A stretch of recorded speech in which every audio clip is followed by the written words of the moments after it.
KLTV sound check, KLTV sound check.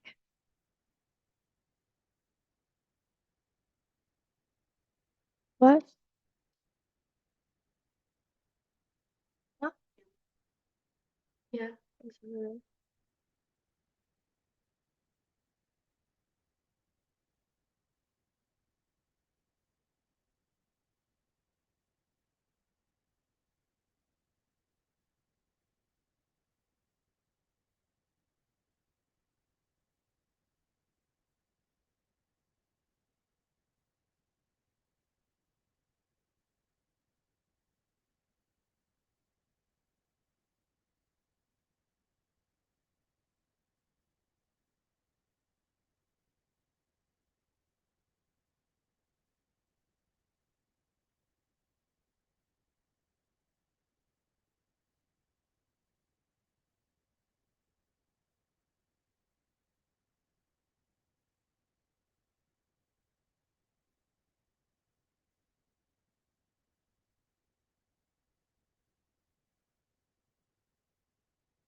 Okay, good morning, everyone. Welcome to the Tuesday meeting of the BOCC.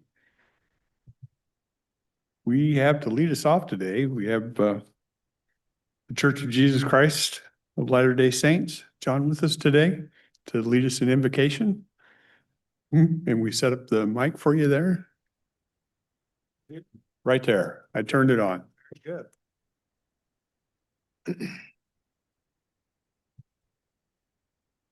Our dear Father, our dear Father in heaven, we are grateful this day. We are grateful for the bounteous blessings that we enjoy here in our city and in our county.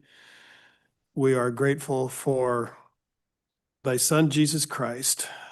Father, we ask thy blessings to be upon these commissioners and their staff. We are grateful for their service. And we ask that they can be guided by thy Holy Spirit, and that those things that need to be addressed are done so accordingly. We pray that thy Spirit will rest upon them as they lead and guide this county in the challenges that it has, and also in the great blessings that we enjoy. We pray for them. We pray for the citizens of Cowlitz County and of the state of Washington in general, and for our country. And we pray for those conflicts that are going on around the world, that peace can be found. And we ask for these blessings and favors, and do so in the name of Jesus Christ. Amen. Amen. Thank you. Those that can join me for the flag salute. I pledge allegiance to the flag of the United States of America and to the republic for which it stands, one nation, under God, indivisible, with liberty and justice for all. A little bit of what we got going today at at 9:30, we have a public hearing continuation on Ziply Fiber for a non-exclusive telecommunications franchise. And then at 10 o'clock today, we have a work session. It's a Mount St. Helens discussion. We had one earlier this year or last year. We had one a few months ago, and this is a follow-up. We're trying to keep this on top of mind stuff. So I'll move along here. I'd entertain a motion for approval of the minutes from April 6th, 7th. Make a motion to approve minutes from April 6th, 7th. Okay, we have a motion to approve. Any comments, corrections? Better put my chat up here real quick.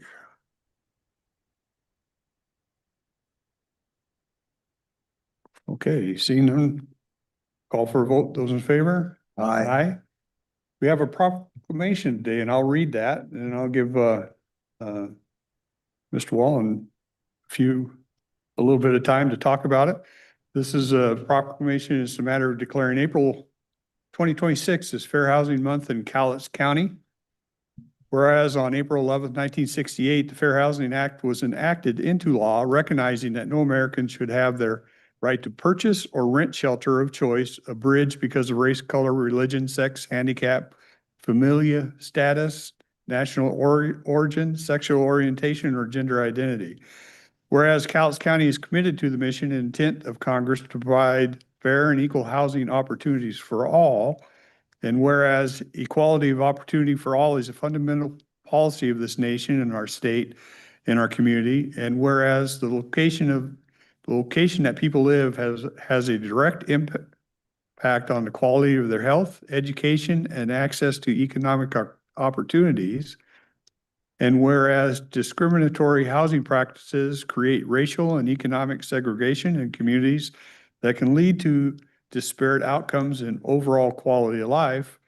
And whereas Cowlitz County believes that access to fair housing laws have made our community stronger and more vibrant in Washington State. And whereas we are committed to programs that will help educate the public about the right to equal housing in the state of Washington. And whereas we are committed to promoting housing choices and fostering inclusive communities free from housing discrimination.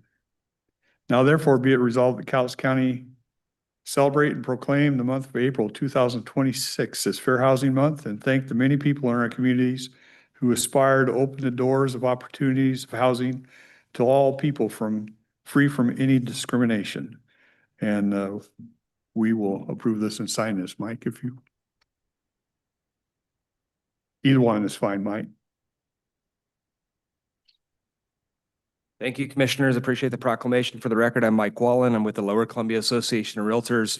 Annually, every April, we celebrate Fair Housing Month. The intent of Fair Housing Month is to bring awareness to these principles. It's not just law. It's not just federal and state and local law, but it's a principle. It's a principle that each individual has access to housing opportunities. We believe that a strong, vibrant community has homeowners, and this is why we do this. We want to encourage homeownership. We want to encourage property ownership for all people in our community. So we appreciate you bringing this forward, celebrating Fair Housing Month. At this moment, the commissioners in Wahkiakum and Pacific County are doing the exact same thing in unison. This is great. It's the first time. Most of our cities' mayors will also be proclaiming Fair Housing Month in their cities this month. So thank you so much for the recognition. We appreciate you. You bet. I'd entertain a formal motion just to make sure it's approved, and we'll sign this and get it out to him. Move approval of the proclamation for Fair Housing Month in Cowlitz County. Okay, we have a motion to approve. Looking for. Okay, I'll call for a vote. Those in favor? Aye. Aye. Thank you. We'll sign this and get it out. Mike, okay, thank you. Let's go down through consent agenda. We have a call for bids for the 2026 countywide striping project. That call is for May 11th, 2026 at 1:30. Under board correspondence, we have signed and recorded rescission of possession and use agreement for the emergency repair of the failing Sweet Birch Drive stormwater system. We had a emergency repair up there. We have taken care of all that. We've figured out the final easement. It's been recorded, so this emergency one can be rescinded. Retirement letter dated 4/14/26 to Sergeant Ryan Cruiser, congratulating him on his retirement. And we received a petition for establishment of a no parking zone at 2425 Kalima River Road in Cowlitz County. Vouchers last week were pretty heavy in the amount of $9,656,968.44. That's consent. Any questions on consent?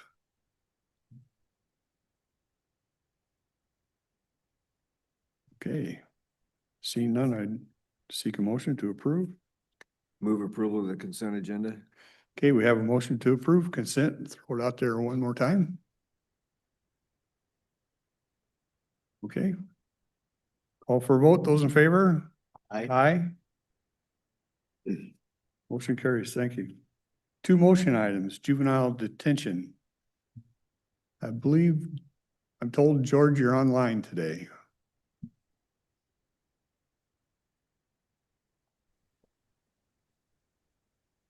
Yes, good morning, Commissioners. Can you hear me? We can. Yes, good morning, George Moya, Juvenile Court. Commissioners, yesterday, you had some concerns surrounding the exposure to liability with regards to these type of contracts, which is completely understandable. Unfortunately, I could not connect with Mr. Doug Jensen in such a short notice yesterday. So at this time, I think what would be best is that our department respectfully requests that we set the matter over for 30 or 45 days to give ourselves some ample time to meet with civil and risk management to properly see what the language could look like. Also would allow us to have some time to communicate with the other counties and see where we can kind of come to a consensus before submitting this to the board again. So if we do that, George, are we just on a month-to-month continuation of the current contract? Correct. And Commissioner Rader, even based on the contract, even if we were to terminate the contract, there's still some time that's stated on the contract that gives them, I believe, 60 days. I'd have to revisit the contract, so don't quote me on that, on the exact date, but it doesn't end. Let's say if you terminate the contract today, it doesn't mean that it ends today. They still have 60 days. We should have 60-day notice, I believe. Okay. And I just want to clarify one point. I got asked a couple times yesterday about these contracts, and are they not income? Are we not making money on them? And there's a difference between income and revenue. They are definitely revenue generators, but if we're subsidizing them, we're not making money. And I want to make that point very clear that if we have to subsidize these contracts just because it's bringing money in, doesn't mean that it's adding that money to our bottom line. It's still costing us money based on the way that they're currently structured. So I just want to make that point of clarification that yes, it does generate revenue, but it's still costing us money. That is correct.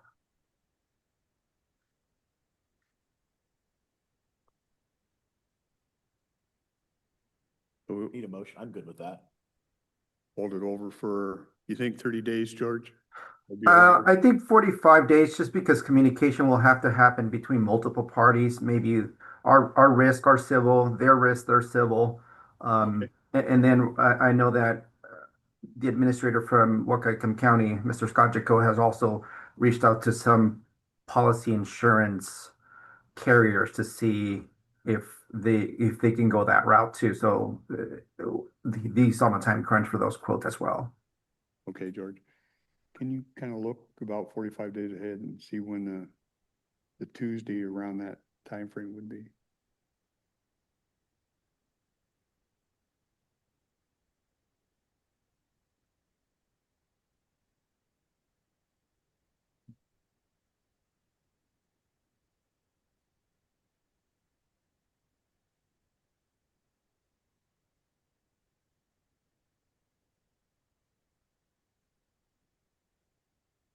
Like June 2nd?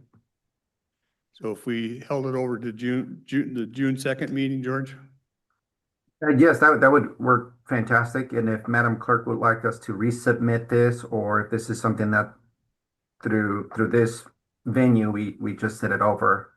However, the Madam Clerk would like to do that. Okay. Well, and I just entertain motion to hold it over till June 2nd? Table it till June June 2nd. 2nd, yeah. Mr. Chairman, I move to table the juvenile detention contract agreements until June 2nd. Okay.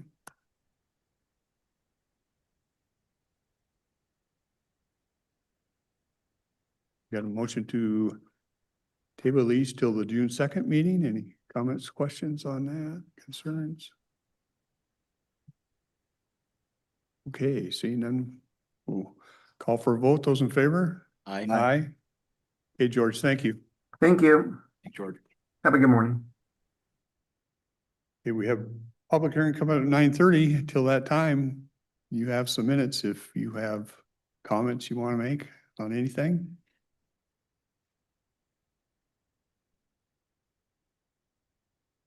If nothing, Mr. Chair, real quick, I just wanted to, I got a picture from, I believe it's the gentleman on Kalama River Road with regards to the correspondence that we received that I just wanted to pull up so we can see what he's talking about directly.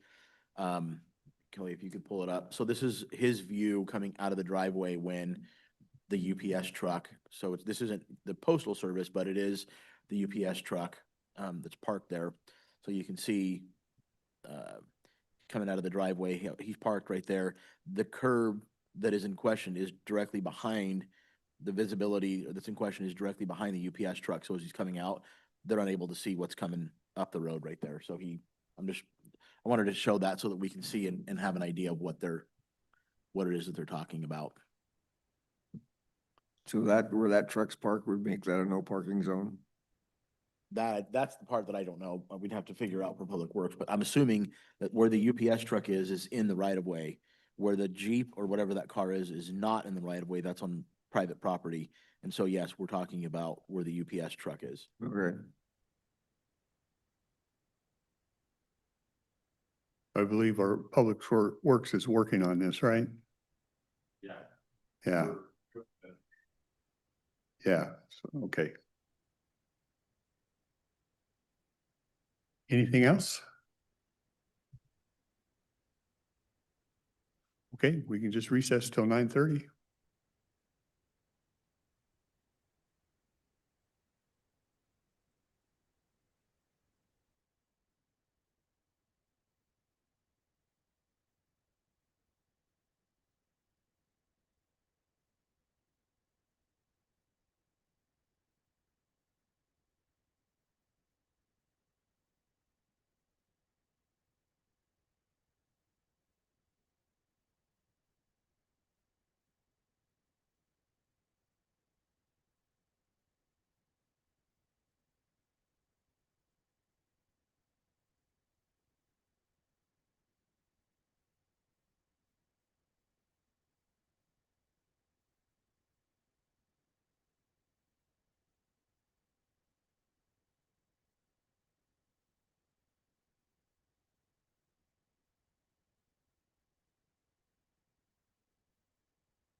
Okay, we'll come back out of recess and head into public hearing. Patrick, I don't know if you're starting this or Doug wants to start this, whoever.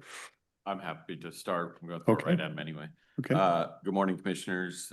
This is a continued hearing for Ziply Fiber Northwest telecommunication franchise. I believe Doug wanted to handle the majority.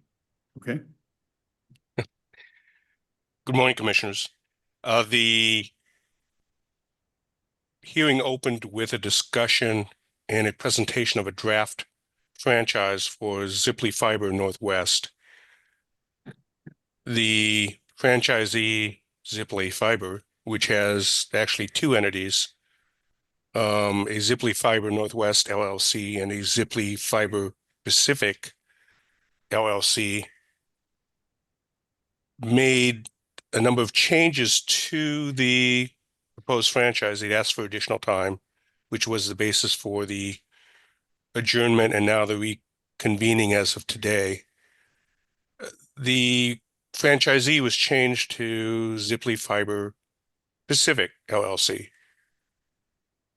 That's problematic because this is a legislative process that requires a public hearing, presentation to the public, allowance for public to comment. In other words, you can't switch from an elephant to an orangutan in the process of a public hearing process with a publication of a document that the public gets to comment on. So as of today, the franchise has been withdrawn or has been abandoned. You can label it how you want. This matter will have to be advertised and a new hearing proceeded with, whether it's on Ziply Fiber Pacific or on both Ziply Fiber Northwest or Ziply Fiber Pacific. They have different footprints within the county, different areas of franchising. And so what I would recommend to the board today is they enter an order that the franchising process be terminated at the behest of the proposed franchisee, and that the matter now be tabled until such time as there's a consensus on what the franchisee is seeking for purposes of a franchise in Cowlitz County. Pardon me. Okay, Okay, thank you, Doug. Well, You're welcome.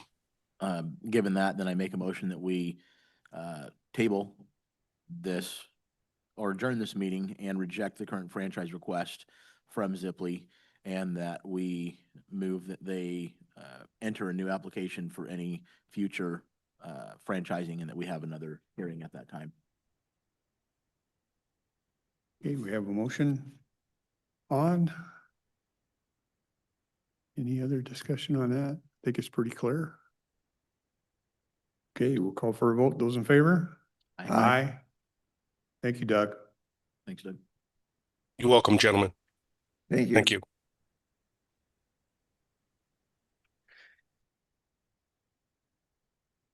Okay, at 10, we have work session with Mount St. Helens discussion. Upcoming stuff, April 28th, which would be the last Tuesday of the month, is Board of Health. May 5th at 10 a.m., we'll have a workshop with Humane Society of Southwest Washington wants to come in, so we'll have a sit-down chat with them. And of course, in June, we have a quarterly meeting with Department of Ecology. Anything from the public? Okay, we'll have a lot of breaks here. We'll just recess till 10.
Okay. Welcome. Thanks for coming and joining us today. This is a second workshop we've held talking about Mount St. Helens. Mount St. Helens, an incredible, beauty we have in our region of the woods that not everybody has, but it comes with, it's kind of a high maintenance item, so it causes us concern in places. And I think, Susan, I was going to kick it off with you because the major driver behind anything up there seems to be the Army Corps of Engineer. And I know they had a discussion, so I thought she'd start with some of how that went. Put you on the spot. So good morning, Susan Eugenius. I'm the county engineer for those of you who don't know me. So we had a meeting about 2 weeks ago, Commissioner Rader, myself and a few other people with Valerie Ringgold and Carl Alhern from the Corps, and we discussed several items at that meeting, and they gave us some talking points and places for us to try and move forward on some of our items. So I received a summary from Valerie about these items that we're moving forward. So there was, I'll just give you a summary of those items that we talked about and potential items that I will be working with the board potentially to move some items forward. So the first one of the items we talked about was the Corps felt they needed an additional stream gauge on the river, and they did receive earmark funding, and their Water Resources is working on getting a new gauge installed. They did not have the exact date, and I have not heard back from their water management people of when that is actually going to be installed and when we can see that information. For those of you who don't know, there is currently a stream gauge out here on the Cowlitz, just outside across from the Hall of Justice. There is one in Lexington that the flood control, the zone district works with the Department of Ecology to run. There is one in Castle Rock, and there's several on the Tootle. You can see that information on the internet, and you can see the live data, and the ones that are run by NOAA and USGS have predictions of what the stream level is. So if you're interested in that information, I can give you the links on NOAA's. If you go to NOAA Stream Gauges, you can find all of that data. So that is out there for public information, and it's interesting to track during storms. You can see the river ramping up, and if you go upstream, you can watch the crest coming down the stream. So there is that information that's out there available for the public. Then we talked about some of the information buildup from the flood atmospheric river events in December and March, and some potential source of funding for the levees that I passed along to the diking districts. They have a levee safety information for PL 8499, which is emergency funding for diking districts after flooding for the federally recognized diking districts. So that would be CDID 1, CDID 3, Drainage Improvement District 1, Lexington Flood Control, and Castle Rock system can all obtain funding for damage from storm events. We then discussed potential funding for some of the damage going on in LT1. There is a CAP program that they were going to be sending us more information on to discuss if there's anything that we can do up in the LT1 with that continued bank erosion. We talked about a potential funding for ecological issues, such as delays in salmon migration and predation concerns. That is an 1135 program that I need to review that information also to see if there's any funding that we can tap into to do any projects.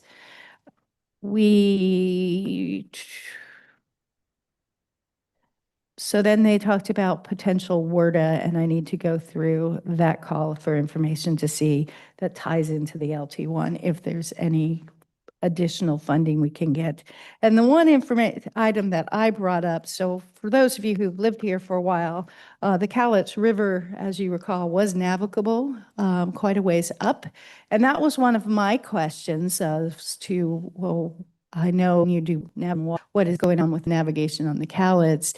And I was forwarded a document that I had never seen before that came out in the 80s that said because due to the volatile nature of the eruption, they will no longer be maintaining navigation beyond River Mile 1. And so that is down right at the mouth. So that was a piece of information I had never seen before last week when that was sent to me.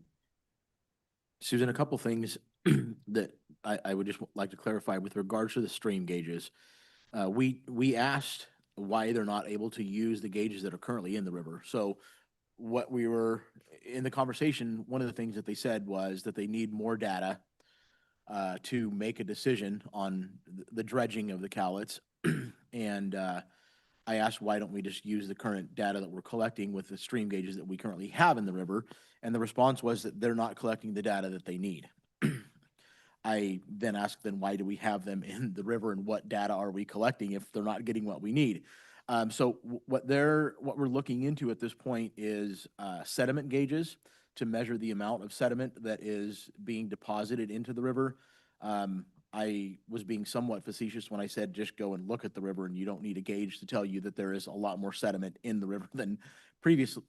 But nonetheless, we are looking at, the Corps is looking at adding sediment gauges. I believe the funding has been allocated for them. Yes. And so it's just a matter of getting those installed and whatever information they're going to gather, whatever data they're going to get from those gauges will help in the factoring in as far as the timing of the funding for the dredging of the Cowlitz.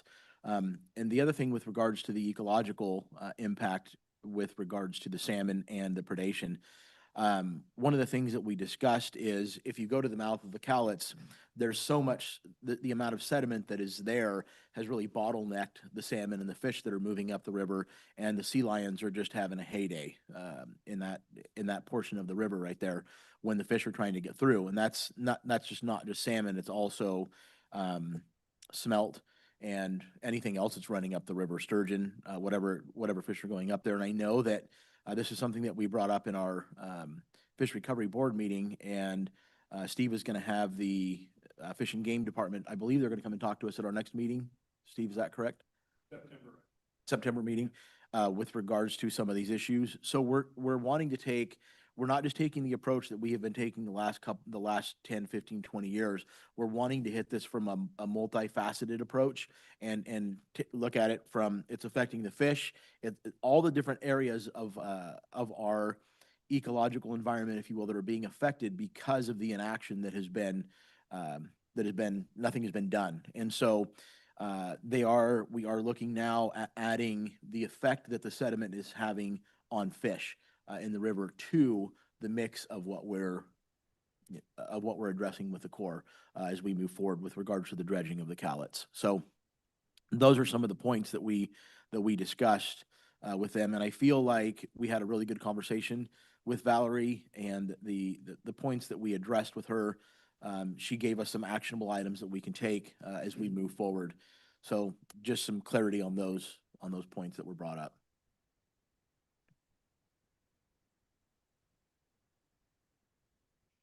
Just kind of keep this in open forum. There's a lot of, how do I put this? There's a lot of potential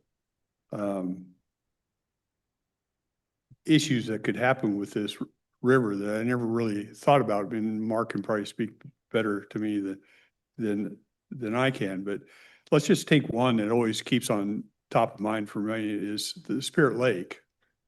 And I thought I saw Colin here. He talked about that. Yeah, he talked about that. Spirit Lake was formed when the mountain blew, and previously, the previous one was probably formed with a previous eruption. And over time, that it built up a bank and on the previous one, at some point in time, that breached and it became part of the system again.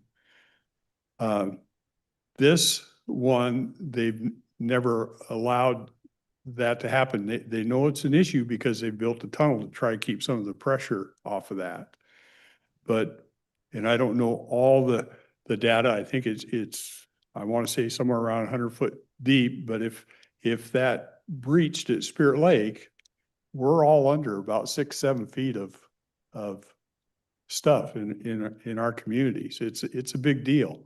It comes down, it takes out the sediment retention system, which is not a dam. It was never built to the strength of a dam. So it takes all that stuff that they've piled up over the years behind that. So that's just one aspect of this. It's one thing that I don't think people realize. Now, the probability of happening, probably pretty low. We had Rock Creek off of Tower Road, which backed up and clogged that up in the 80s when the mountain blew. It was formerly a river-bearing stream, and it went down and hooked in. That stayed clogged up for till 2023. January 23, Mother Nature pulled the arm on the slot machine and she got 4 7s and it all came out of there just like that. And the same thing is possible with that lake up there.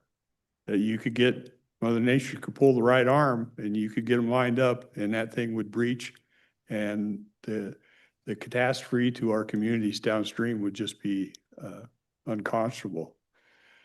There's a solution for it. They've never entertained it because they like to maintain that for, if I'm saying this right, biological study of the area, way back to the system in a way, but things, and that's just Mark can tell you about, and Colin could tell you about all others we deal with on that river. And so I just kind of open this up because I think people have some much better ideas about it than I do. I think I would like to see us get more control of that because I think it's still a tourist thing. I think they're going to be up there and put access back to Johnson Ridge. I think all that stuff is good. And I think it still could be a tourist asset to this county in our community, but we need some work on it.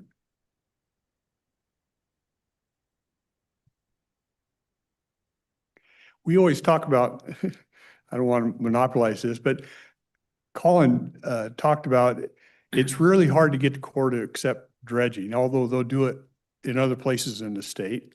And I've seen their machines in different places. And Colin explained to me one time about some dredging they do in Mississippi. It's more, how'd you put it, educational dredging? Do you mind just briefly describing that? Because I think it would be apropos to our. Yeah. I think it would be apropos to our river. I actually think it would provide probably a longer term benefit than their plan for the sediment retention. Yes, Make sure the bright green is on. Thank you, sir. okay. What you're referring to, sir, is beneficial use of dredge material, which is an emerging technology that was not around when the current phased sediment management plan was written back in the 80s. And at that time, dredging was seen as being very deleterious ecologically. A difficult problem was always disposing of the dredge material. We used to call it dredge spoils because many people didn't want them on their land.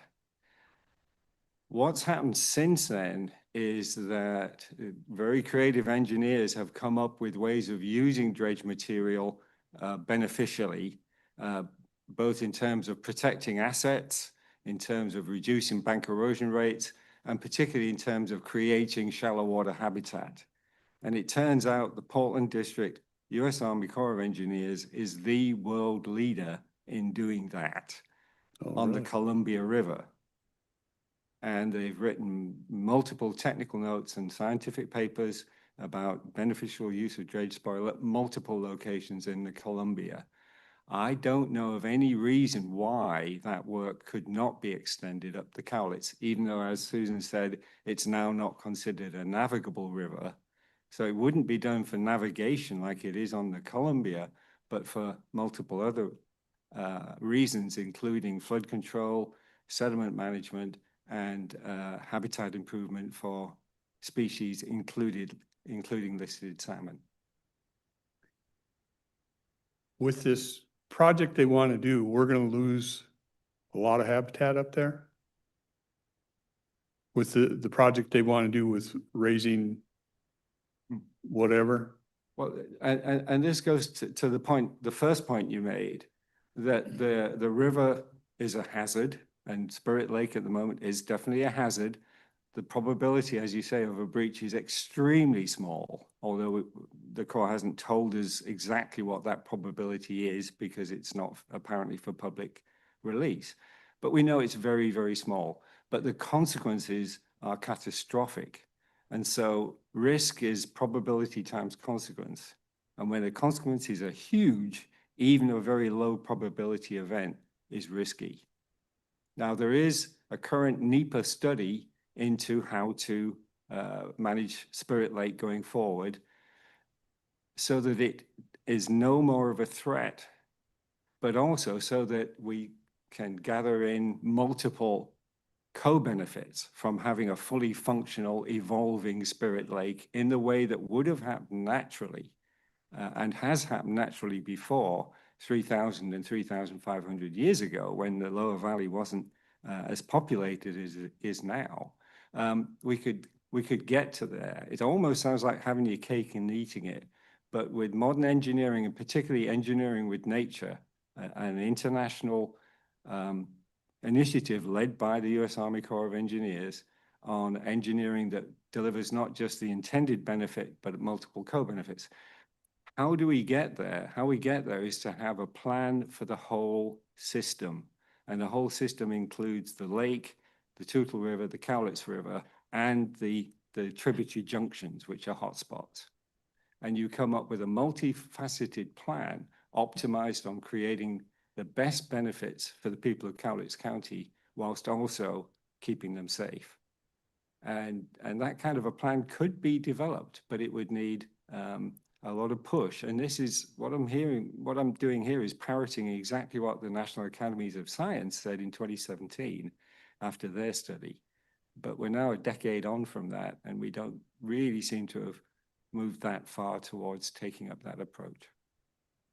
Colin, I think a key piece to this is getting the bureaucracy to recognize that local input is important.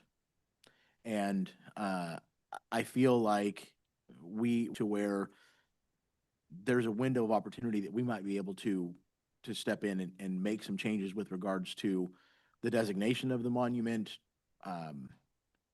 and having local input with some of the changes that the current administration is making within the government.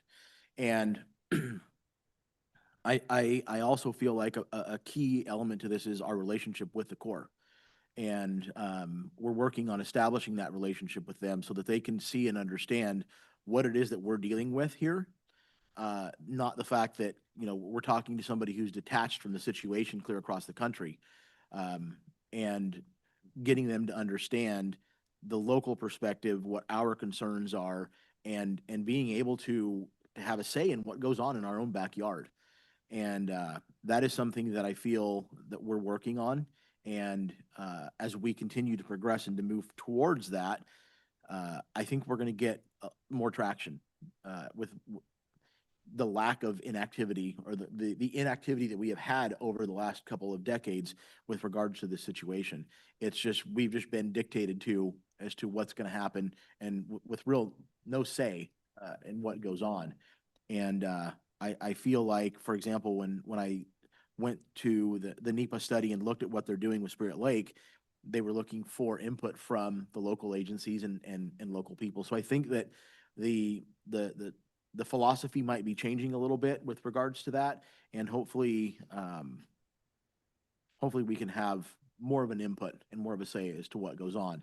And I know, Mr. Smith put something out that he wrote with regards to the designation of the monument to a national park and what the benefits of that are, and the funding benefits, which has been one of the major obstacles that we have had to deal with in the past.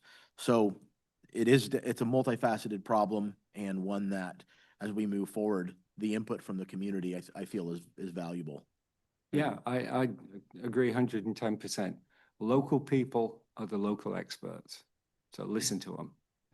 Having said that, we can draw down on world-leading technical expertise from our federal and state agencies. And if we can bring those two together, then you can solve any problem in front of you. And these are exciting times. We're seeing a lot of restructuring, as in the Forest Service, to try and make decision-making closer to the people that the Forest Service serves. And I think these are times where opportunities are opening up that didn't exist before. Yeah. And we must grasp them. Yeah. That's speak to Commissioner Rader's point. It's a good point. 2 years ago, I started talking to our national people about this issue, and they are listening better. I think they're listening better. And I try to glean as much information from like you folks that I can. And I still, and I talked to Bill about this one time, and I think they're working on it. We'd like to have, I think I would like a plan where the community says, this is what we think is best for our community. I think there's a lot of great ideas out there to be able to press. And I think we're closer than we used to be. I think, I personally, when you explained the dredging style to me, thought that made total sense. When I had the chance to visit, when Mark almost killed me, making me climb up a huge hill, and seeing some of the work that had been done out there up above the sediment retention structure, and the benefits of that have started coming back. I hate to see that destroyed just by piling some more spoils on it. And so I think there's better solutions, but to Commissioner's point, we need to be on that same page and keep building that. And I think it's much better. I think the ports are pretty well aligned with this. Our other representatives speak the same language when we go out. I know I'll be out there next week and I'll speak the same language Commissioner Rader did when he was out there. So I think it's important that they hear it consistent. And a lot of that comes from the experts, you people that live it and work it. Yeah, I would just like to close by reminding everybody, I don't speak for any agency. Yeah. And I don't speak for the Corps of Engineers. I'm not employed by them here in the district, but I am a big fan of the Corps of Engineers, and I work for them a lot in Vicksburg, Mississippi at the National Research Center. So as something of an outsider, although I live here and consider myself a American resident, I would like to see the coordination between management agencies that recognize there are many missions, there are many functions that this river has to fulfill, but there's only one river. So we all have to come together and square the circle of our different missions and our different ambitions. And that will be the optimum future for the people of Cowlitz County. Yeah.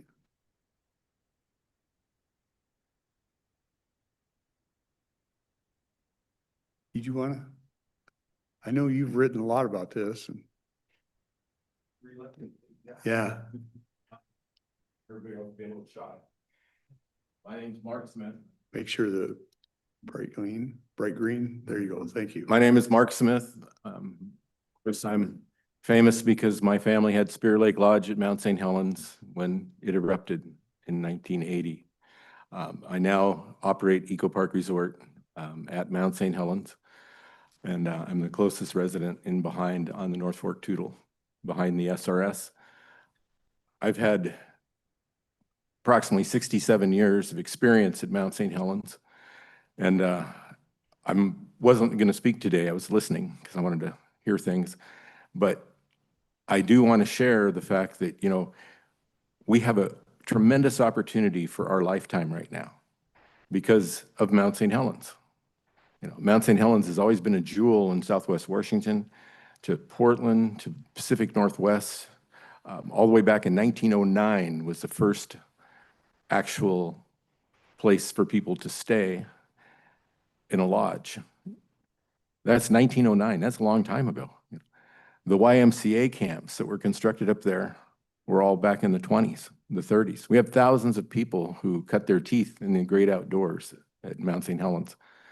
And then, of course, when it erupted, it took a lot away from us. You know, and my father, Dave Smith, who owned it and managed the credit union here in town, he was spightened by it because he did so much horseback riding and tours up there. And in his day, he created pens, because, you know, they all give pens away at the credit unions, that had ash in it. And he said, "We will never forget nor forgive." Okay, and that was the attitude for many years, that, you know, the mountain took all this away and it was terrible. So when I was coming back to start my business, you know, I'm coming in thinking everything that was lost, like all of us have felt.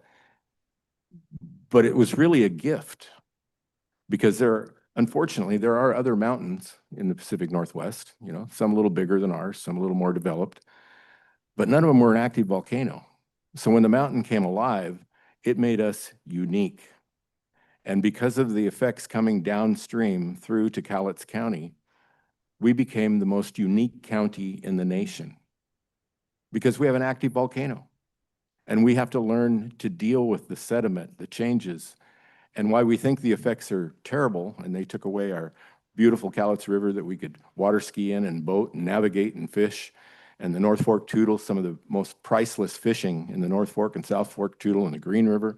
You know, we had a $22 million fishery in 1978, one of the largest fisheries in the Northwest, world-class salmon and steelhead fishing, and it was all gone. But today, 47 years later, we have to realize that we have an opportunity to witness the rebirth. And as Commissioner Dahl pointed out, you know, this has happened before, but it's never happened before with human interference. So rather than the mountain being able to restore itself, recharge itself, and start to rebirth, man was here, and we decided we knew better than nature. So we came in and we created a national monument. And what did we do? We limited everything, limited access, set aside for science and study, which is important because we need to learn. But how do you set aside a natural wonder, the world's youngest landscape, that's striving to change every day, and you're going to encapsulate it and put it in a comatose state for future generations? I think we were short on our wisdom and our science. And I think one of the big problems we have here is we have to now unite to say, how can we cooperate with nature?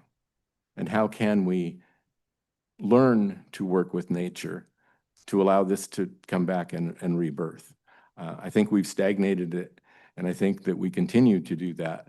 And I don't have the answers, and I don't know all the solutions, but in my 47 years operating since the eruption, you three commissioners have been, with the exception of Van Youngquist, who was the father of Mount St. Helens, you have been the most dynamic in looking at the value and the future, and that we need to address it rather than just sit back and allow everything to be done as it has been. You know, it's frustrating when you watch us doing the same thing over and over and expecting a different result. And I think that, you know, that tells on our human nature. We have a plan, so we have to stick to the plan, even though the plan is not fluent with the natural production and changes that are going on at the mountain. And I do write a lot about it. I read a lot about it. I've been fortunate to do that. My whole life has been able to be at Mount St. Helens. But it could be an unbelievable tourist opportunity for us, natural environment, and it is a worldwide attraction, both scientifically and to the public. And I just wanted to share that vision that, you know, if we really try, my grandma Millet always told me that if you try, you know, did a lot, didn't do anything. And I have tried, and I think that if we try, we can make this a lot better situation. And there's politics involved, there's, you know, Forest Service, there's the Corps, there's government, legislation, elected officials. I've gone through over 25 managers at the monument, you know, we've gone through about 10 different elected officials in the district, and all we have is meetings. And we continue to hold a meeting because we want to decide. Well, this year, 2026, we're at the end of meetings because the actions that will be taken with the spillway raise will be forever. If we raise 10 feet and it does back up and whatever it does to the river, it will be there until nature moves it.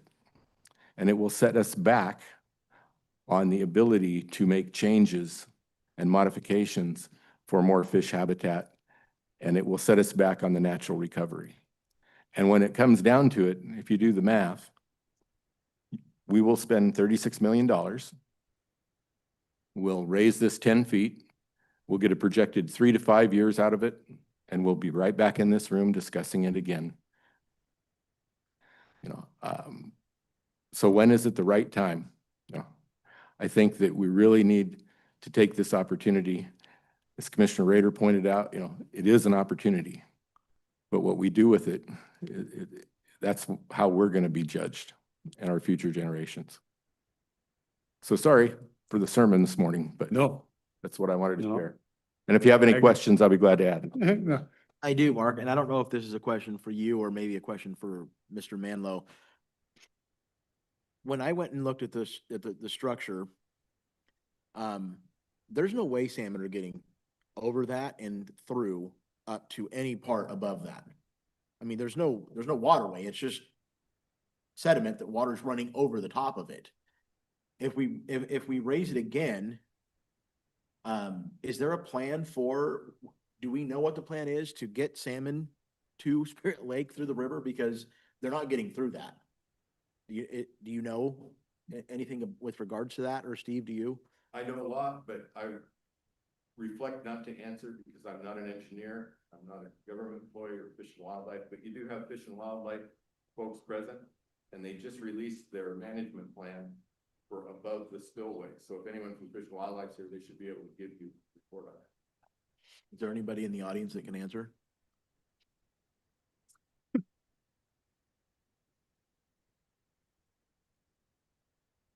Come up later. Good morning, Commissioners. I'm Dave Howe with Department of Fish and Wildlife. Just want to be clear, I'm from the habitat part of the agency, so other people could not be here today. Bryce Glasser is our fish program manager. Ryan Salee is our regional director. They can speak to a lot more of the fish reintroduction and recovery strategy here that we're trying to employ here in the North Fork Toutle. To try to answer your question, Commissioner Rader, yeah, I think there's no disagreement. I mean, the current SRS is not passable, and that's why we are continuing to operate the fish collection facility the way that we are, trying to put fish up into as much available habitat upstream of the SRS as possible, and starting the process of putting spring and fall Chinook up there as well, so that we really get fish recolonizing that habitat again. Because it's, from our agency perspective, it's underutilized. Obviously, that would mean that those fish would be bumping their noses on that sediment plug that's currently blocking Spirit Lake. And if we ever got a natural channel back to Spirit Lake, we could see fish recolonize that habitat as well.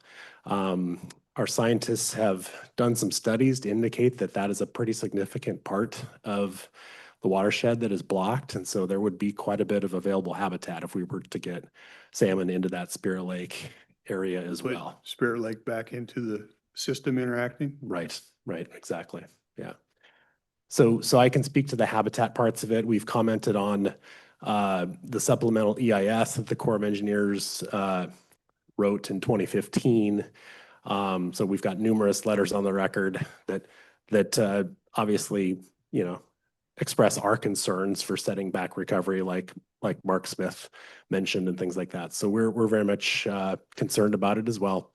And yeah, just part of the collaborative here and trying to move that process forward to get recovery. It's an interesting perspective and actions that they're taking, because I look at it from this standpoint. As I sit on the Fish Recovery Board, we spend millions of dollars a year to create fish passage so that fish can get where they need to, according to us, not to Mother Nature, but according to us. And we have built a structure that permanently makes it to where they can't get there. And that wasn't good enough. So now we're going to do it again.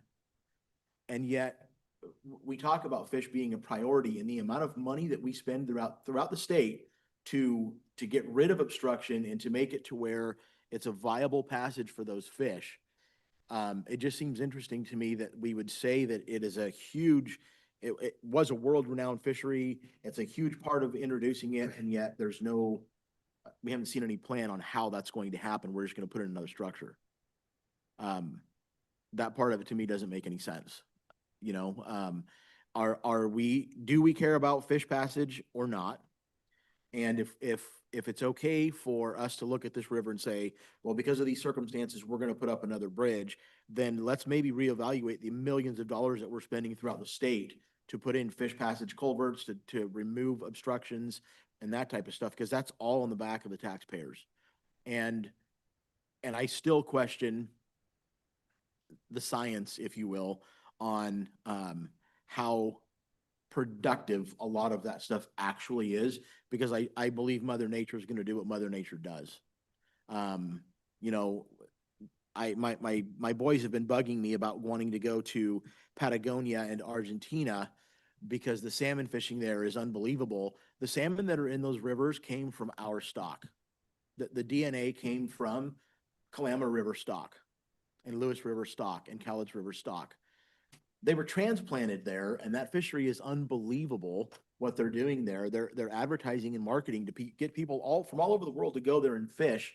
And we have the opportunity to do the exact same thing and to create that. And this is where I feel we need to collaborate on the local level to let them know that this is far more than just an ecological or a legislative political thing. It's an economic thing for us. There is a huge opportunity for us on an economic front to make fishing viable in those rivers. And there's a lot of opportunity that we have that we're not able to take advantage of because of the bureaucracy. And there is a window of opportunity that I believe that we have at this point. But when I look at the logic, if you will, behind what the decision making that's taking place, you have to question it.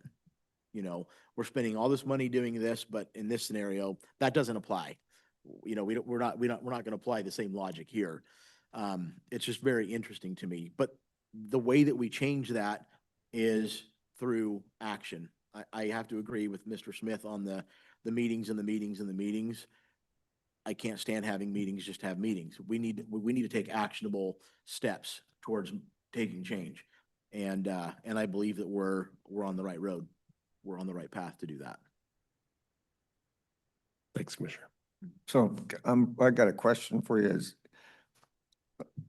I'm not a scientist, I'm not a fish biologist or a habitat person. How many fish departments are involved with this whole Toutle Valley thing?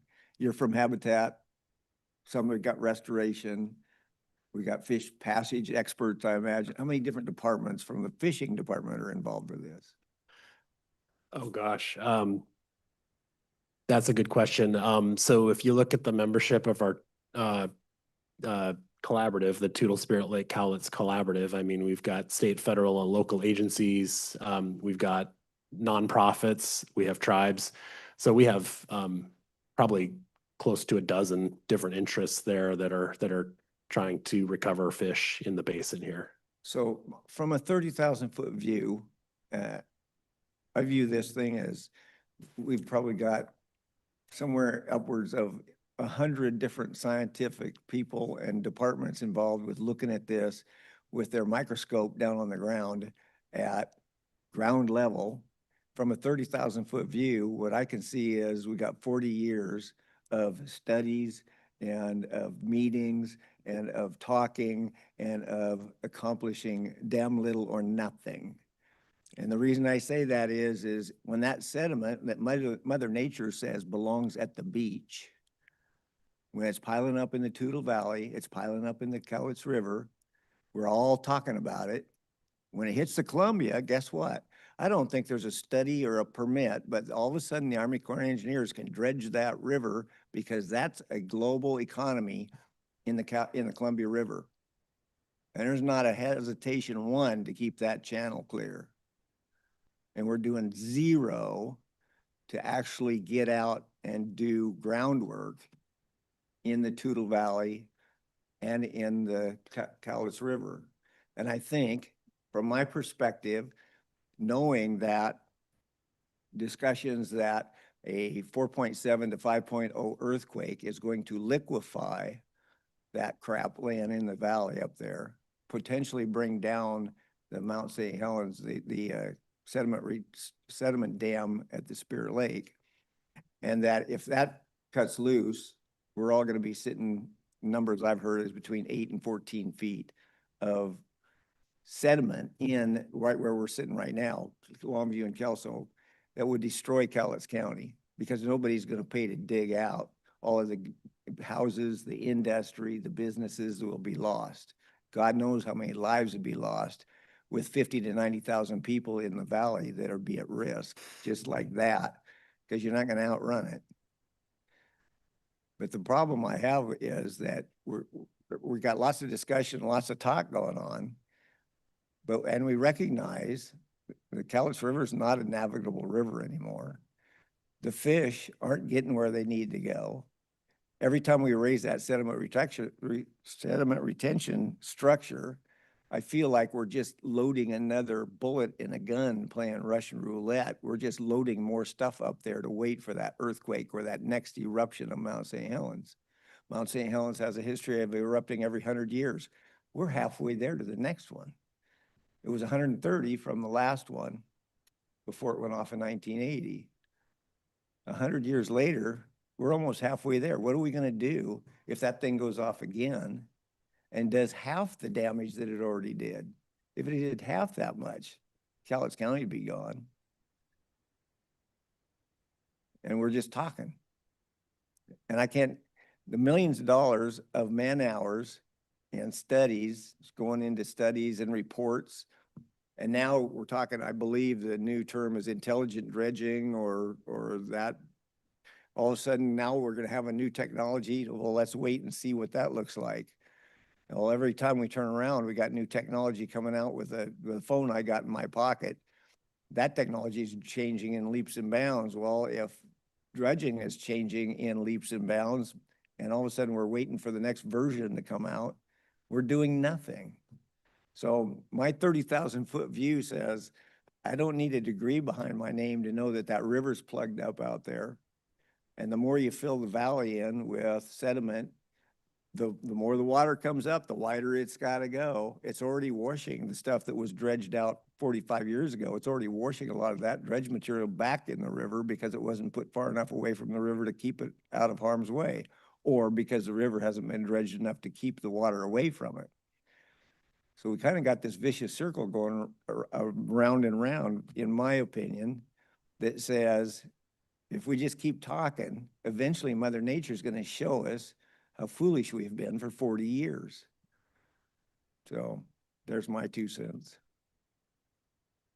Appreciate that. Thanks.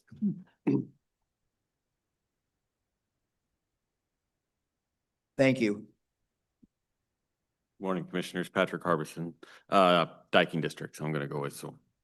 I appreciate all the discussion you're having. One thing to keep in mind, and I'm going to protect fish and wildlife on this one. The issue we're dealing with is a federal issue. The fact that you have brought them into the conversation and are having multiple conversations with them and trying to get them back in the local level, in my personal opinion, is the real answer. In protection of fish and wildlife, they are trying to deal with a mandate from the federal government to do what they're doing. And Fish and Wildlife is trying to figure out from a state perspective how to get fish back up in there in the program while fighting some of the federal stuff that's happening that they have no control over. So the requirements, while I don't necessarily agree with all the requirements to replace certain culverts and put bridges in and whatnot, if they had their way, I'm pretty sure they would do the same thing to the sediment retention structure and make them put a fish ladder in or something like that. I'm not speaking for them, but just something to think about on that. When we're talking beneficial use, Mark said it best. We're in the most unique situation that the country's ever seen in regards to this. Even in eruptions in Alaska or other places around the world, the sediment that came down is unique and no one's ever seen it before. If you look at where they put sediment from the Columbia River on the islands, the vegetation sprouts up in years. If you look at any of the islands that have popped up on the Cowlitz River, there's nothing. If you look at Cook's Ferry, LT1, LT2, any place we put dredge spoils, they can't get Scotch broom to grow closer than 10 feet together. The mountain nuked the sediment.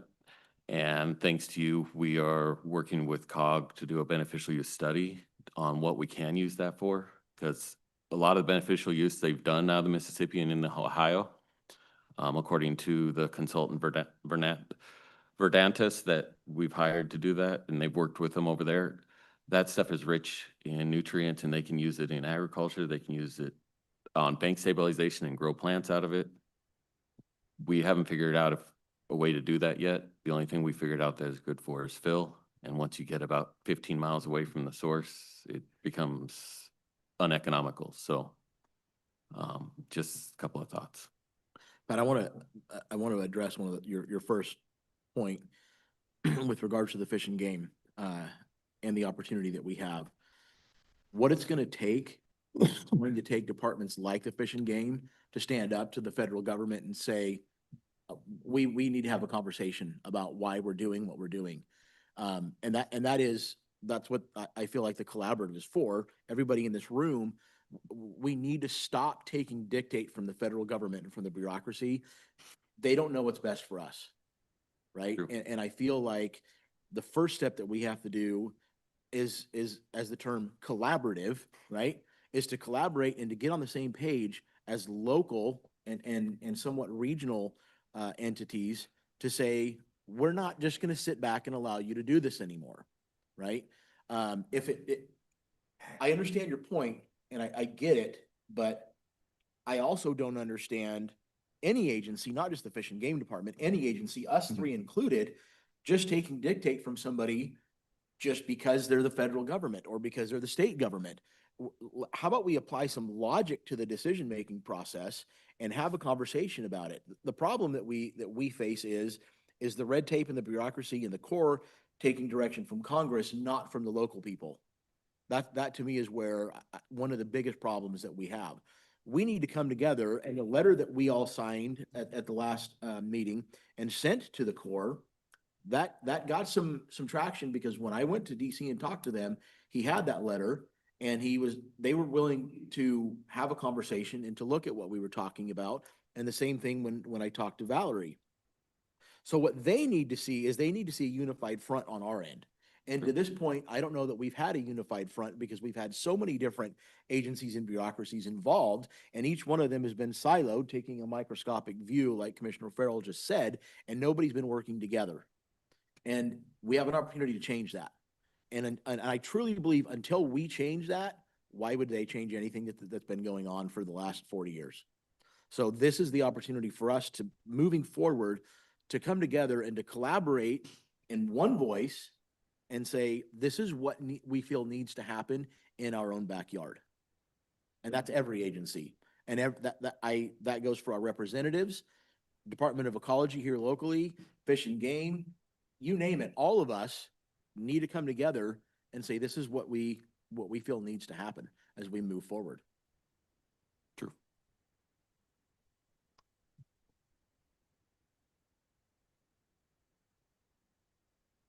Come on up.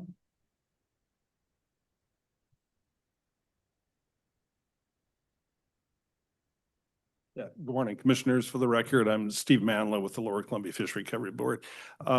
Great conversation this morning. I just wanted to touch a little bit on kind of how we're doing on recovery progress for these fish, because, you know, it's not often that these numbers kind of get out there.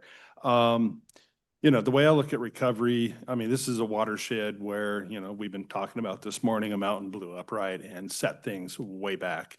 And, you know, when you look at recovery more broadly, you know, we've been impacting our fish populations for 100 years, right, with various activities on top of the mountain, right? So part of our job is to facilitate a lot of different activities to try to rebuild these populations. And it's not all doom and gloom in the Cowlitz Basin or the Toutle Basin. You know, a lot of sponsor organizations, and you've heard from them in prior meetings, have been doing a lot of boots on the ground work in the South Fork Toutle, some in the North Fork.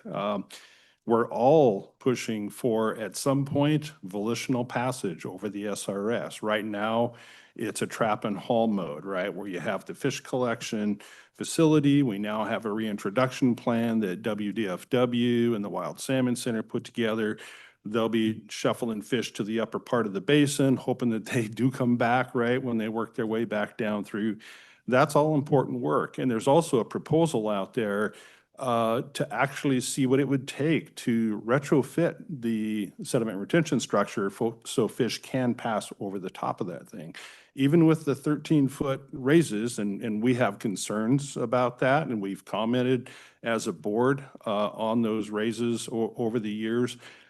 It was built that if you did some retrofit work, you could get fish passage over that structure. And there's a proposal that was put together by, I believe it was a Cowlitz tribe, and they have not heard yet from the federal government whether that funding is going to be allocated. But that's the goal of a lot of the resource groups. It's getting that structure passable for fish, but in the interim, we're in this trap and haul mode like we do around other barriers and that sort of thing. But I just wanted to touch on some of the fish populations and how they've been responding over the last few years. Some of our more recent numbers for the Cowlitz, lower Cowlitz main stem, right? So this is like below Mayfield Dam in the Cowlitz system. Our recovery goal for fall Chinook is 3,000 fish, and that's just what people call the wild fish, natural origin fish, not hatchery fish. Right now, we're at about 11,000 coming back on an annual basis. And again, that doesn't count all the hatchery fish that are available to harvest. 369% above that minimum goal.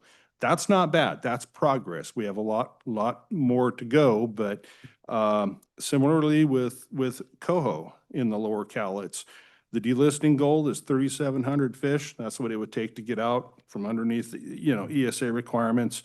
We're at about 1,000 more than that per year right now, and those numbers are slowly increasing, right? Struggling a little bit more with winter steelhead. We're only at about 60% of the goal, but that's real progress. And in the lower Cowlitz, I would point to a lot of the barrier corrections that have opened up habitat, like Ostrander Creek, a lot of the work in Delameter Creek, Arkansas, Baxter. There have been a lot of tributaries opened up that have allowed fish to get into habitat that's already there, but has been blocked for years. So a lot of these numbers I would attribute to opening up access to available habitat like we're trying to do on a broader scale in the North Fork Toutle. You look at the South Fork Toutle, which has been a real focal area for salmon recovery, and you know, the note of millions being spent. Yes, there have been millions invested in the upper South Fork Toutle, trying to store sediment and trying to restore fish habitat at the same time. Our coho populations, we're at about 2,500 natural origin returns. Well, actually, both in the North Fork and in the South Fork right now. That's above the goal. And again, that's on top of the hatchery fish that are available for harvest. Steelhead are having a little rougher time. We're probably at about 40 to 50% of the goal. The goal is 600 fish in each one of those basins. So we have a ways to go with steelhead, but a lot of the work that's been ongoing has been in historic steelhead habitat in the South Fork. Fall Chinook are struggling for a variety of reasons in the Toutle. We only have about 500 natural origin fish coming back. The goal is 4,000. So we have a long ways to go when it comes to Tootle, but for fall Chinook, they make a living in the main stem areas that are pretty unstable with all the sediment issues out there. So it is going to be a longer road when it comes to fall Chinook recovery. And there's a lot of work teed up for the Green River as well. A lot of habitat in that system, and some of our sponsor organizations have large-scale plans to do a bunch of restoration there as well. So I would argue it's not all doom and gloom. We kind of know where we need to be, and we are seeing progress with a lot of our populations out here.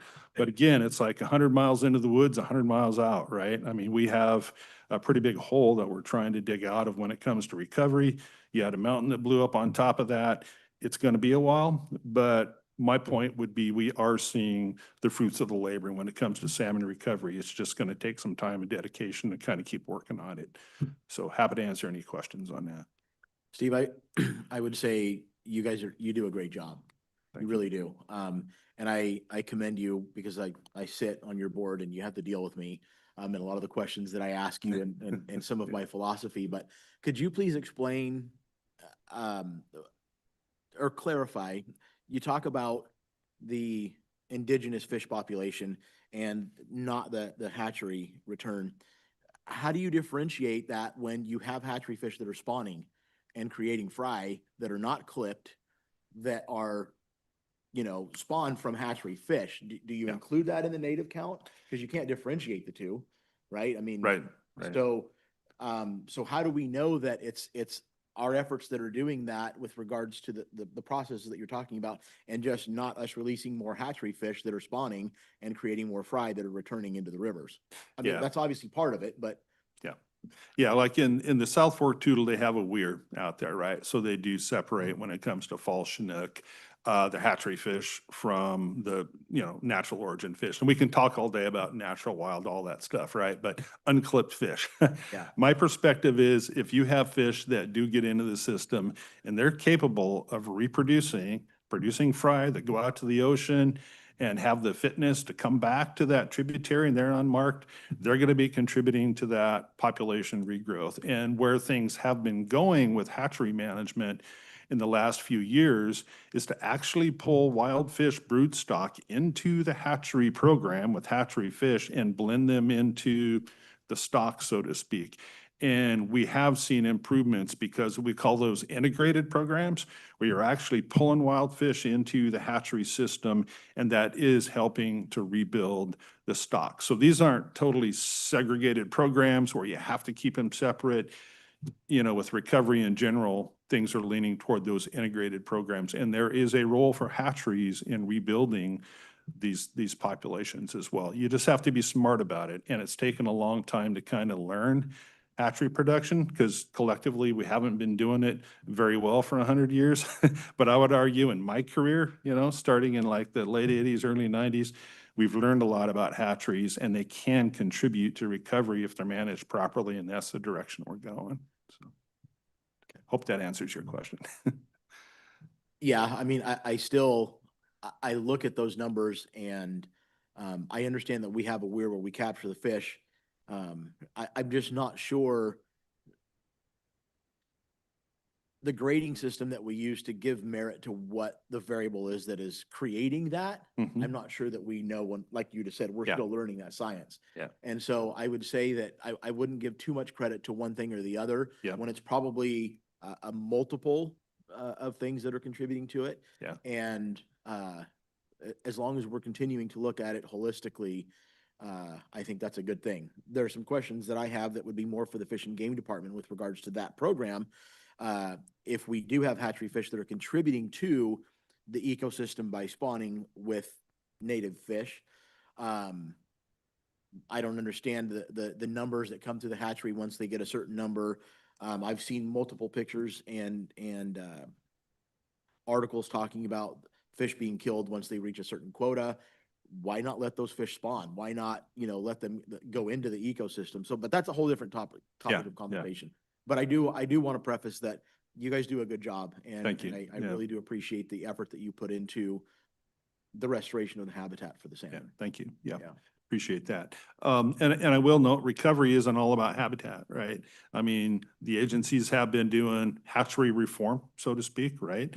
Harvest rates out in the ocean, British Columbia, Southeast Alaska, they're chasing a lot of our fish, right? Like our fall Chinook are harvested at a 41% harvest rate. The bulk of that occurs in ocean fisheries, and the bulk of that is in Alaska and Canada. So you have to have harvest rates, you have to have hatchery reform, the habitat work, controlling the pinniped impacts, which we'll hopefully learn more about that this fall. If you don't do all those things, you're not going to get there, right? But you hear a lot about habitat, you know, and I kind of wanted to report on some of the progress, but in reality, it is a result of improvements in all of those different H's. Thank you. So how do you establish the numbers that you're looking for return rates right now? And I guess my question I'd like to preclude that with, I can only imagine, and you couldn't probably track like what you're talking about, the fish being taken out in Alaska and out in the ocean. Back before the Mountain Blue, do you have those numbers?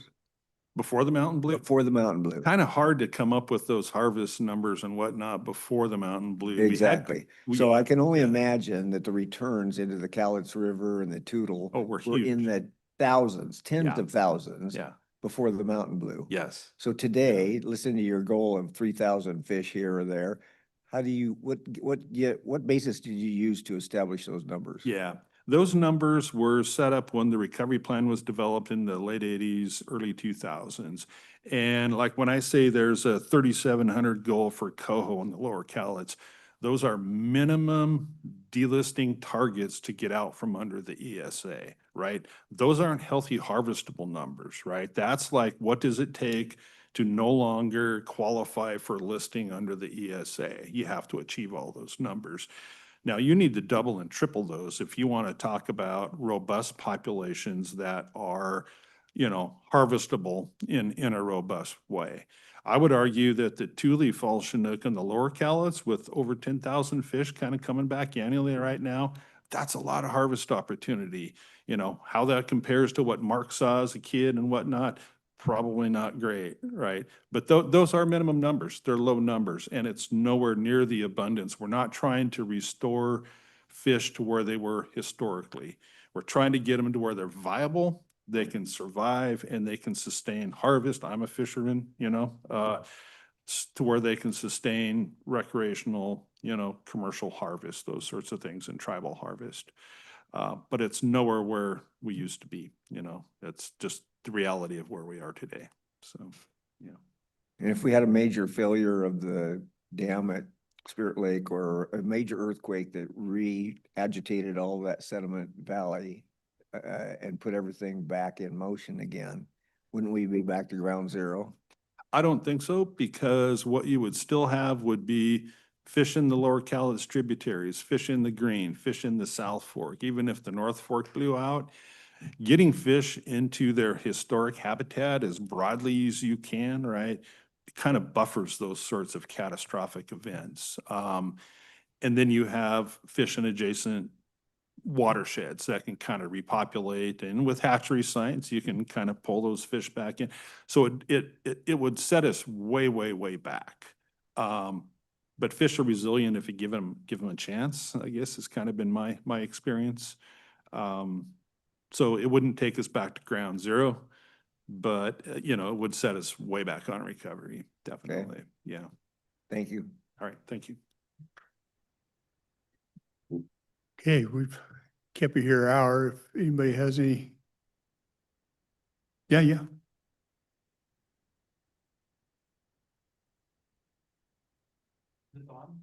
Got a green light? Oh, there it is. Okay. My name is Andy Zahn. I'm a lifelong resident of the Toutle Valley.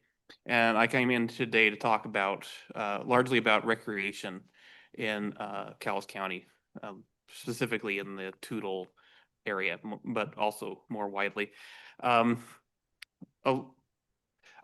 large part of the problem, I believe, with recreation is that we're also focused on the monument itself, on that small, what is really a very small area that's in Cowlitz County. There's like Right now, there's like 3 trails available in the monument, and you open up Johnson Ridge, that's like one more viewpoint and another trail. So you really don't have a lot of opportunity for significant recreation experiences out there.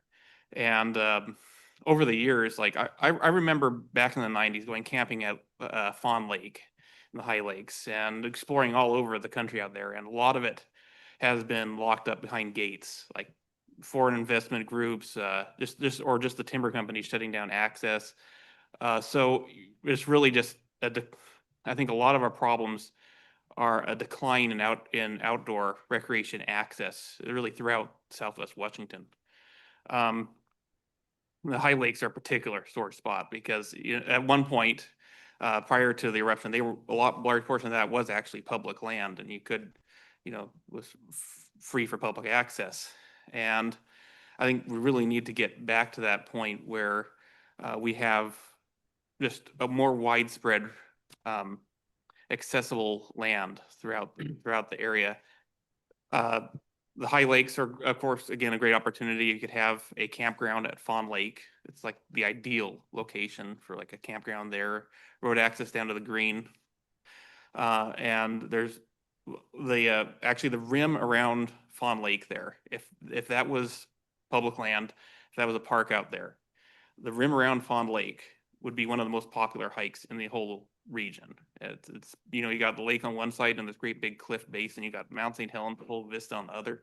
Spectacular. And then for another example, we got the Toutle Mountains on the other side of the valley, which currently see very, very few people because they really aren't designated as anything really. They're just state land. But you got Spud Mountain as a really iconic peak within the monument. And if you were to have a trail, if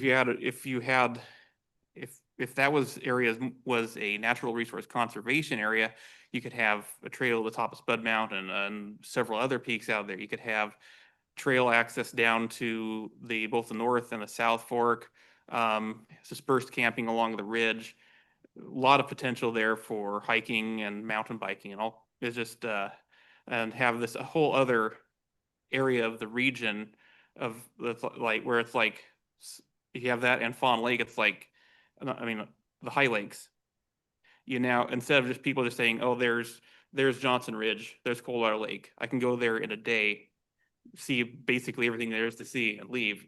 Well, now you have the High Lakes and the Toutle Mountains, and it's like, oh, I can come and stay like a week here and not see everything. And you're really building that destination quality for the entire area. The other problem is that down like next to our communities, and this is a problem throughout Western Washington, is that everything there is to see is way out in the mountains, like way far away from our communities. You have to drive like an hour from pretty much any of the small towns and rural areas to get to a national park or to Mount St. Helens.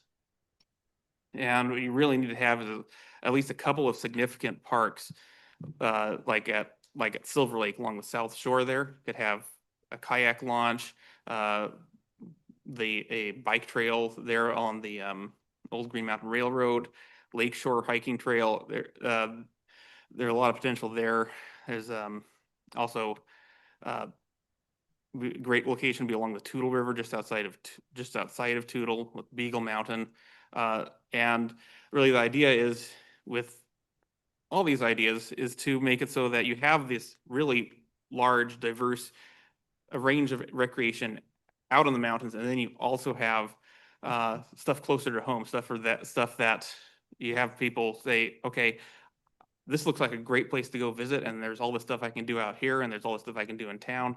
And I think that's really expanding that outdoor access throughout the region is really key to building robust and healthy economy based on tourism and outdoor recreation. And it also, of course, benefits locals like me who want to be able to get outdoors without running into no trespassing signs everywhere. I also just wanted to say I'd also definitely oppose raising the sediment retention structure there and everything. So thank you. Thank you. Thank you.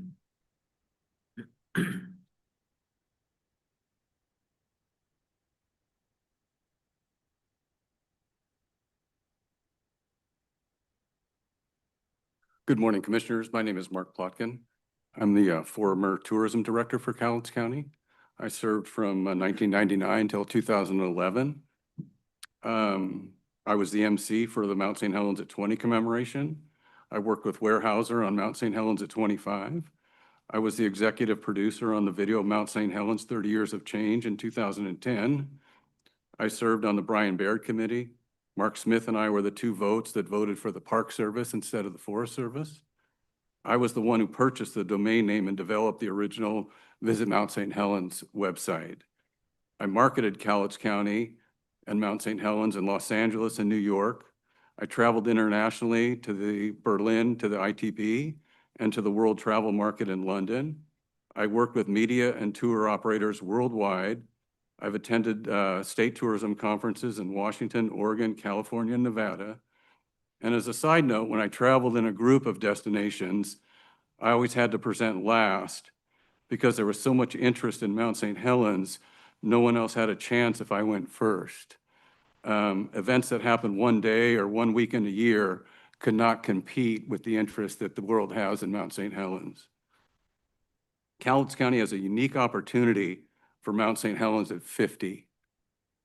It's time to start planning now. May 2030 is too late for detailed stories and production. So 2029 becomes a year of education and reflection.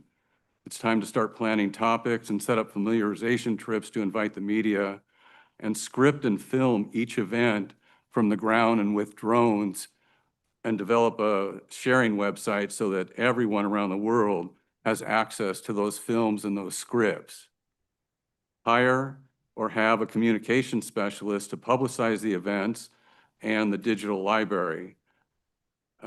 Flush out other topics. What did we do? What did we have?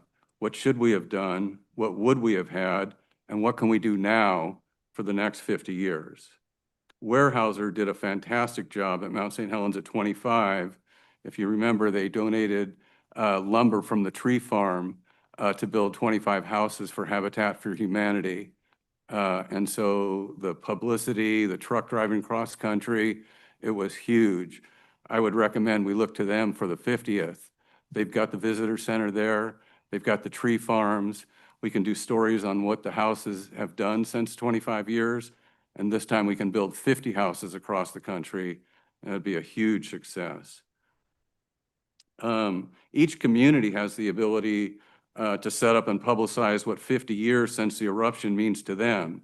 Same plan, get everything done in 2029 and ride the wave in 2030. So as commissioners, you need to set up funding, develop a steering committee, develop a working committee, and most importantly, hire professionals. The filming, the drones, the scripts, the event production, the branding, the logos, the website, etc., need to be done by paid professionals so that cities and other entities don't get burned with extra work in a very important topic. You have the ability to hyper start tourism in Cowlitz County to level not seen in decades. The benefits of such publicity could last for decades. Every destination around the country dreams of a national park or monument in their backyard, and the ones that have them never forget. Yellowstone, Grand Canyon, Yosemite, Grand Tetons, Mount Rainier, Crater Lake, Carlsbad Caverns, the list goes on. They don't forget what they have. Mount St. Helens at 50, it's in your backyard. Make it happen so that the whole world remembers or learns the story. I just want to say thank you for your time. And just remember, there are over 3,100 counties in the United States. There's only one Mount St. Helens. Thank you. Thank you. Thank you. Bill?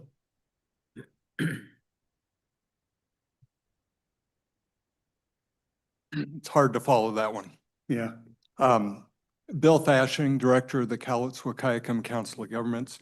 Just want to do a little summary, perhaps. the COG was engaged in the Spirit Lake Toutle Cowlitz River Collaborative creation mainly due to downstream safety issues. I think our board recognized the issue that, at least the downstream safety issue that Spirit Lake and sediment in the river system was creating. As the collaborative was formed, we've discussed for many years the need to focus and coordinate our local voice. And so I greatly appreciate this commission stepping up and having these discussions and forcing the issue and moving that concept forward. I think the collaborative has understood that the group itself is not going to be a great change agent, but it's going to be a tool, an opportunity for all of us to be at the table to talk about in those wonderful meetings that we all love so much. And I'll get to that in a minute. The collaborative is balancing a number of priorities and trying to edge this whole thing forward. We've heard about fish, we've heard about tourism, safety, all of those issues. We're dealing with court orders on fish recovery. We're dealing with entrenched governmental bureaucracy from the federal and state levels, and maybe a little at the local level. We have overlapping priorities. We have conflicting priorities. We have flood risk. We have recreation and access loss that this community has faced since the eruption. All parties, I think, at the table are learning. We're working to broaden our understanding and our approaches to address multiple needs in our efforts.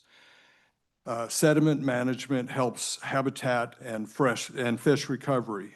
It also helps lessen flood risk, but it is slow going. It takes time for all of the pieces to fall into place.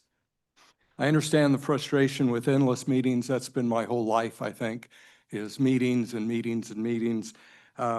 But we do need to have discussions. We do need forums to talk about the things that are important to us and to build an understanding and to start to move the needle. So again, I appreciate your time in pulling this meeting together, and I'd be glad to answer any questions you might have. Bill, thank you for your comments. I do appreciate them. The only thing that I would add to that is that we've had meetings for a lot of years. It's time to take action. I don't disagree with Yeah, you. and that is,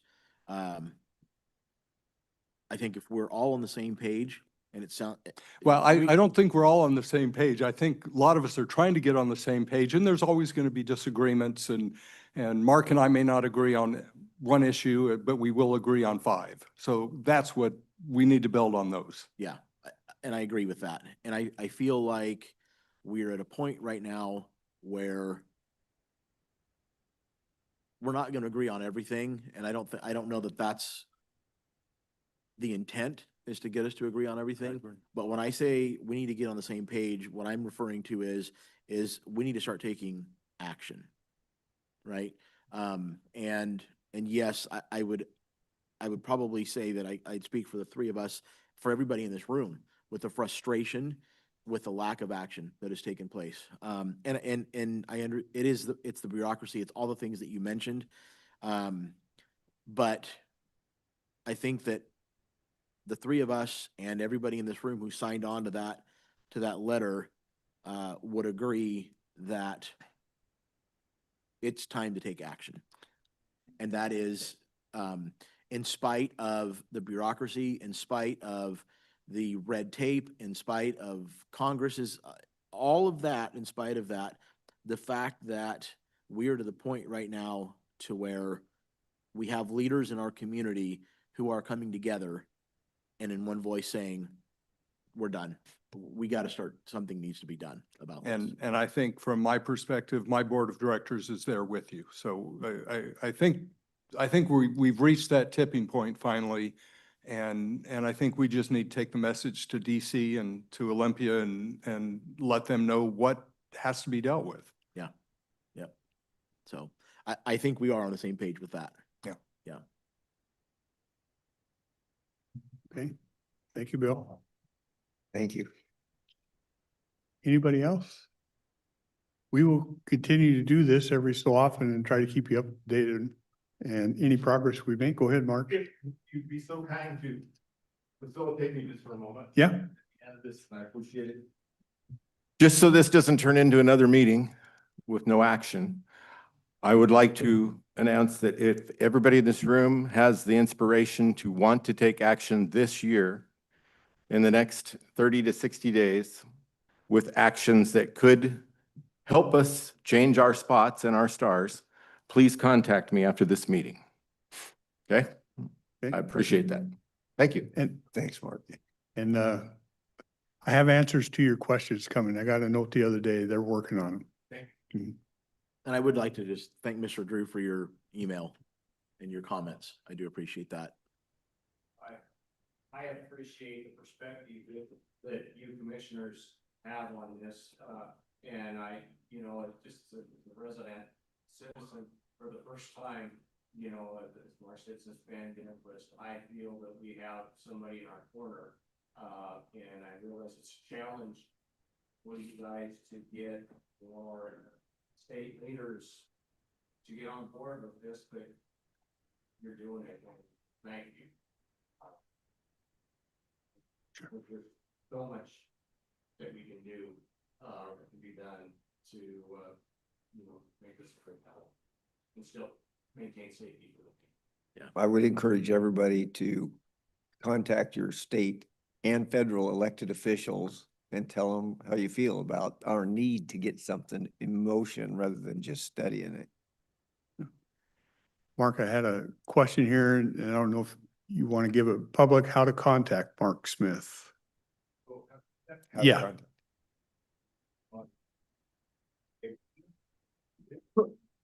Thank you again for indulging me in that. You can contact me by my personal cell phone at 360-749-4050. That's 360-749-4050, either text or call. And my email is ecoparkman@gmail.com. ecoparkman@gmail.com. And those are my personal contacts because, as you all know, this is a very personal issue for me. I promise I won't share any of your information if you contact me unless you agree to. Thank you. Okay.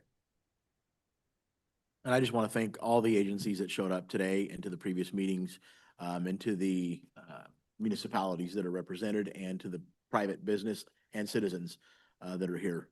We need to speak out in one voice to move forward. Okay. Thank you. Thanks very much. Thank We you. will adjourn.